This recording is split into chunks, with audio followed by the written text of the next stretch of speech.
प्रशंसा हो महिमा हो से परात्पर ईश्वर आज प्रभात पुनर्बार आम को अनुग्रह दयाकरी प्रदान करियछंती।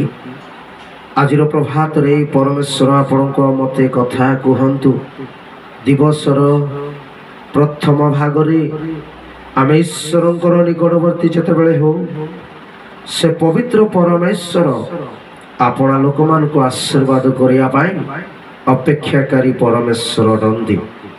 प्रिय परमेश्वर लोक माने विश्वास द्वारा नह जहाज को निर्माण कले, विश्वास द्वारा अब्राहम यात्रा को आरंभ कले।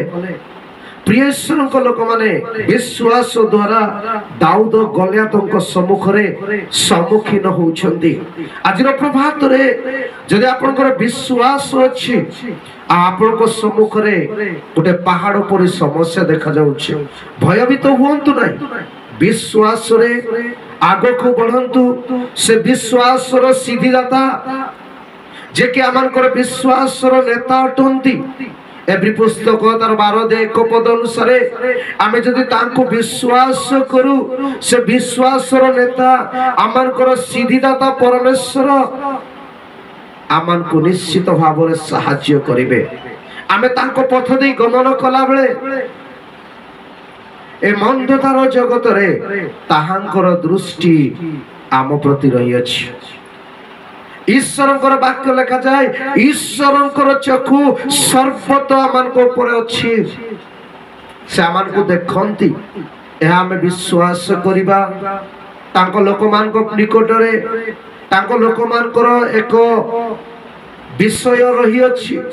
आमने विश्वास द्वारा ईश्वरंकर प्रशंसा करि परिबा। विश्वास द्वारा ईश्वरंकर सहित आमने संपर्क स्थापन करि परिबा। विश्वास द्वारा आमे विजय लाभ करिबा।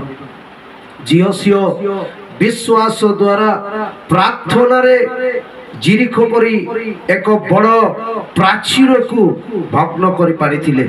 मोर कहिबार अर्थ आज प्रभात रे जदि आपण निराश अछंती, जिरिखो आ दुर्ग परी प्राचीर परी जदि आपनकर समस्या अछि, मने रखंतु विश्वास द्वारा प्रार्थना द्वारा आपण विजय लाभ करि पाइबे।